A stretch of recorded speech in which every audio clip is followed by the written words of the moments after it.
Milers de docents gironins, 8.000 segons els sindicats, han sortit als carrers avui per reclamar millors condicions per a l'educació pública. Ho fan sota el lema "Per temps de flors ens plantem", amb una jornada de vaga que coincideix amb la celebració del certamen floral a la ciutat.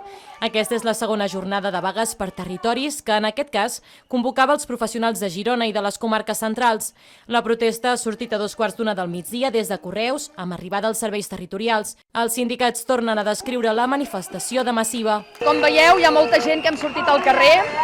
Esperem que això serveixi durant aquests mesos. Tenim un mes de vagues, fins al 5 de juny. Doncs esperem que això sí, que serveixi per poder tenir resultats. Per això sortim al carrer, perquè la majoria del col·lectiu, com podeu veure, no està d'acord amb aquest pacte que es va signar. Una manifestació que tenia la mirada posada a la reunió d'avui entre sindicats i el Departament d'Educació i que finalment ha acabat sense acord.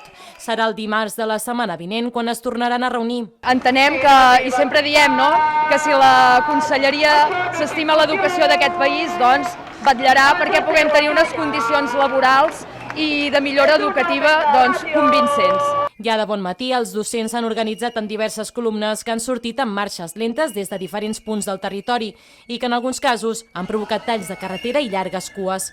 El calendari de vagues emplaça els docents a manifestar-se de nou de forma unitària el 27 de maig a Barcelona i a Girona l'1 de juny, si no s'arriba a cap acord que convenci els sindicats d'aturar tot el seguit de vagues que preparen per aquest final de curs educatiu.